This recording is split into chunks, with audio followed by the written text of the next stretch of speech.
ഇത് മാസ് മോട്ടോഴ്സിൽ നിന്നാണ്. Honda unicorn വണ്ടി ജനറൽ സർവീസും വലിയ കുറവായിട്ട്, പിക്കപ്പ് വളരെ ലോ, അതേപോലെ തന്നെ മൈലേജ് കുറവ് എന്നൊക്കെ പറഞ്ഞ് കംപ്ലീറ്റ് ആയിട്ട് വർക്കിന് കയറിയത്. അപ്പോൾ ജനറൽ സർവീസും കൂടി ഉള്ളതുകൊണ്ട് നമ്മൾ ഡീറ്റെയിൽ ആയിട്ട് വണ്ടിയുടെ കംപ്ലയിൻറ്റ്സ് ചെക്ക് ചെയ്യുന്നുണ്ട്. സർവീസുമായി ബന്ധപ്പെട്ട വണ്ടി ഫസ്റ്റ് നമ്മൾ ടെസ്റ്റ് ഡ്രൈവ് നടത്തുന്ന സമയത്ത് വലിയുടെ കേസ് ഈ പറഞ്ഞ രീതി കറക്റ്റാണ്. തീരെ വലിയ കുറവായിട്ട് നമുക്ക് ഫീൽ ചെയ്തു. ഏകദേശം ഒരു 40 കിലോമീറ്റർ മുകളിലേക്ക് വളരെ ബുദ്ധിമുട്ടിയാണ് വണ്ടി കയറാം. അതും മൈനൂട്ടായിട്ട് നിസ്സാരമാണ്. നമുക്ക് കറക്റ്റ് സഡൻ പിക്കപ്പ് ഒന്നും കിട്ടുന്നില്ല.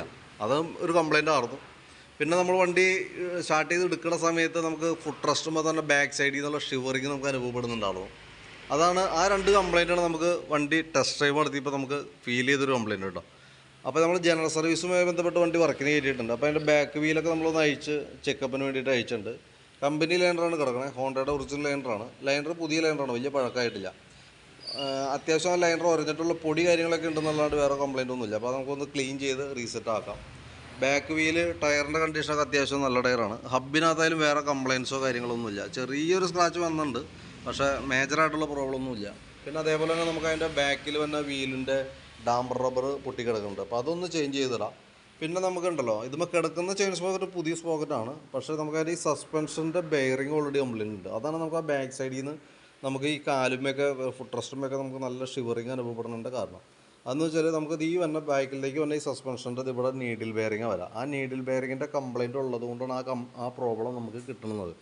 അപ്പോൾ എന്ന് വെച്ചാൽ അത് റെഡി ആക്കിയിട്ടില്ലെങ്കിൽ രണ്ട് കാര്യങ്ങളാണ്. ഒന്ന്, അത് കിടക്കും തോറും ആ കംപ്ലയിൻറ്റ്സ് കൂടി വരുള്ളൂ. പിന്നെയെന്ന് പറഞ്ഞാൽ നമുക്ക് ഇത് പുതിയ ചെയിൻ സ്പോക്കറ്റ് കിടക്കുക, പക്ഷേ ആ കംപ്ലയിൻ്റ് ഉള്ളത് കൊണ്ട് തന്നെ ചെയിൻ സ്പോക്കറ്റിൻ്റെ അലൈൻമെൻറ്റ് പോവും, അത് കയറ്റിറക്കം വരും, അതായത് കയറി ഇറങ്ങി വർക്ക് ചെയ്യാൻ തുടങ്ങും, ഓവർലാപ്പിംഗ് ആയിട്ട് വരും.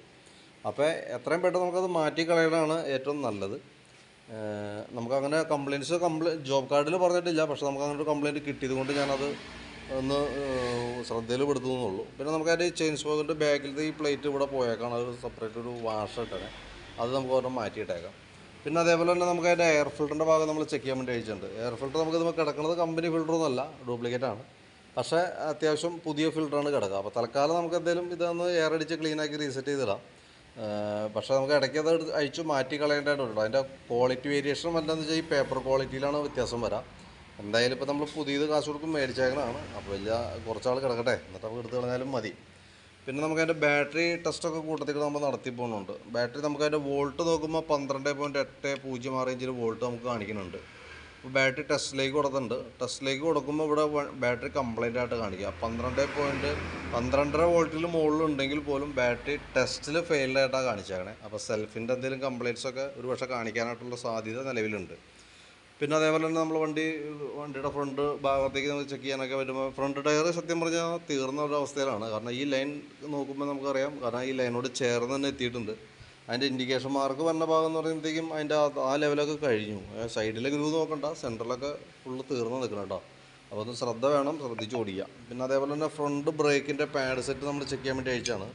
ബ്രേക്ക് പാഡും ഈ പറഞ്ഞ രീതിയുടെ മാക്സിമം അതിൻ്റെ എൻഡിലേക്ക് എത്തി നിൽക്കണം കേട്ടോ. കാരണം എന്ന് വെച്ചാൽ ഇതതിൻ്റെ ശരിക്കും ഈ ലൈനിനോട് ചേർന്ന് വന്നു കഴിഞ്ഞാൽ അത് മാറ്റണം എന്നുള്ളതാണ്. അപ്പോൾ അത് ശരിക്കും ഒരെണ്ണം മാഞ്ഞു പോയി, ബാക്കിയത്തെ തൊട്ടടുത്ത് നിൽക്കണം. എന്തായാലും നമുക്ക് അടുത്ത സർവീസ് വരെ കിട്ടില്ല. അപ്പോൾ അത് കൂട്ടത്തിലൂടെ മാറ്റിയിടുന്നതാണ് ഏറ്റവും സേഫ്. പിന്നെ അതേപോലെ നമുക്ക് അതിൻ്റെ സ്പാർക്ക് പ്ലഗിൻ്റെ ഭാഗം നമ്മളൊന്ന് അയച്ച് ക്ലീൻ ചെയ്യാൻ വേണ്ടി അയച്ചാണ്. പ്ലഗ് നമുക്ക് എന്തെങ്കിലും ഒന്ന് ചേഞ്ച് ചെയ്തിടാം. കാരണം എന്ന് വെച്ചാൽ മൈലേജിൻ്റെ പ്രോബ്ലം പറഞ്ഞിട്ടുണ്ട്, വലിയുടെ പ്രശ്നം പറഞ്ഞിട്ടുണ്ട്. അപ്പോൾ അതുമായി റിലേറ്റഡായിട്ട് വന്നൊരു പ്രോബ്ലമാണ്, അതൊന്ന് മാറ്റിയിട്ടേക്കാം. പിന്നെ കാർബറേറ്റർ ക്ലീനിങ് പറഞ്ഞിട്ടുണ്ട്, സ്ലോ ജെറ്റ് നമുക്ക് മാറ്റുന്ന കേസൊക്കെ പറഞ്ഞിട്ടുണ്ട്. നമ്മൾ കാർബറേറ്റർ അഴിച്ച് നോക്കുമ്പോൾ പ്രത്യക്ഷത്തിൽ അങ്ങനെ കാര്യമായിട്ടുള്ളൊരു പ്രോബ്ലം കാർബറേറ്ററിൽ നമുക്ക് ഫീൽ ചെയ്യുന്നില്ല. വാക്യൂം പിസ്റ്റണിൽ ചെറിയൊരു തേയ്മാനമുണ്ട്. കാരണം എന്ന് വെച്ചാൽ അതിൻ്റേതായിട്ടുള്ള ചെറിയൊരു വലിയുമായി ബന്ധപ്പെട്ട് വരുമ്പോൾ ഇതൊരു പ്രോബ്ലമാണ്. ഇപ്പോൾ വാക്യൂം പിസ്റ്റൺ ചേഞ്ച് ചെയ്യുന്ന കൂട്ടത്തിൽ തന്നെ നമുക്ക് സ്ലോ ജെറ്റും കൂടി ഒന്ന് മാറ്റിയിടേണ്ടതാണ്. സ്ലോ ജെറ്റ് ചെറിയൊരു ബ്ലോക്ക് കാണിക്കുന്നുണ്ട്. അതിനുശേഷം കാർബറേറ്റർ നമ്മൾ ക്ലീനർ ഉപയോഗിച്ച് നല്ല രീതിയിൽ ക്ലീൻ ചെയ്യുക. കാരണം അതിൻ്റെ ചെറിയ ഹോളുകളൊക്കെ ആ സ്പ്രേ ഉപയോഗിച്ച് തന്നെ വേണം അത് ക്ലീൻ ചെയ്താലേ റെഡി ആവുള്ളൂ. അപ്പോൾ അതും നമുക്ക് കൂട്ടത്തിൽ കൂടെ ചെയ്തു പോകാം. എഞ്ചിൻ ഓയിൽ നല്ല ഓയിലാണ് കിടക്കണേ. അതേപോലെ തന്നെ നമ്മളതിൻ്റെ ഈ സൈഡിൽ വന്ന് ലീക്ക് എന്ന് പറഞ്ഞാൽ ഓയിൽ സ്റ്റിക്കിൻ്റെ ഓറിങ് കംപ്ലൈൻറ്റ് വന്നിട്ട് ലീക്ക് വന്നതാണ്. അപ്പോൾ അതൊന്ന് കൂട്ടത്തിൽ കൂടെ മാറ്റിയിട്ടേക്കാം.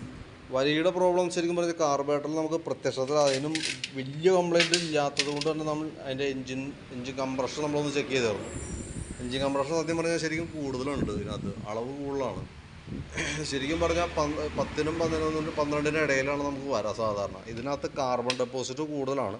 ഇപ്പോൾ നമുക്ക് പുറമേ നിന്ന് ചെയ്യാൻ പറ്റുന്നില്ല. കാർബറേറ്റർ അടക്കം ഉള്ള ഭാഗങ്ങൾ ക്ലീൻ ചെയ്യുക. പ്ലഗ് മാറ്റിയിടാം, കാർബറേറ്റർ ക്ലീൻ ചെയ്യുക. വാക്യൂം പിസ്റ്റൺ ഈ തേയ്മാനം ഉള്ളത് കൊണ്ട് നമുക്ക് അതുകൂടി മാറ്റിയിടാം.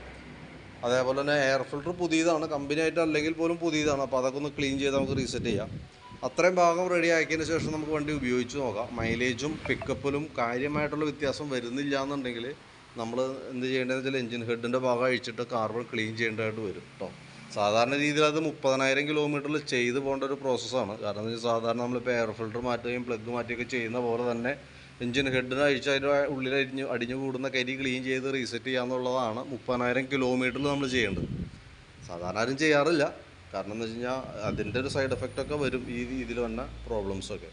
അപ്പോൾ നിലവിൽ ഇത്രയും കേസ് ചെയ്യുമ്പോൾ ബാക്കിലത്തെ സസ്പെൻഷൻ്റെ ബെയറിംഗ് അടക്കം മാറ്റി നമ്മൾ ഈ പറഞ്ഞിരിക്കുന്ന വർക്കുകൾ ഇത്രയും ചെയ്യുമ്പോൾ ഏകദേശം എത്ര വരുമെന്നൊരു എസ്റ്റിമേറ്റ് ആക്കി നോക്കിയിട്ട് അതിൻ്റെ ഡീറ്റെയിൽസ് ഒന്ന് വാട്സാപ്പിലേക്ക് ഒന്ന് ഷെയർ ചെയ്തിടാം. അപ്പോൾ വീഡിയോ ഒന്ന് കാണാം, കണ്ടതിന് ശേഷം നോക്കിയിട്ടൊന്ന് റിപ്ലൈ ഇടാം. അതനുസരിച്ചിട്ട് നമുക്ക് വർക്ക് കംപ്ലീറ്റ് ചെയ്യാം. ഓക്കെ, എന്തായാലും കുറച്ച് താമസം വന്ന പണിയാണ് കേട്ടോ.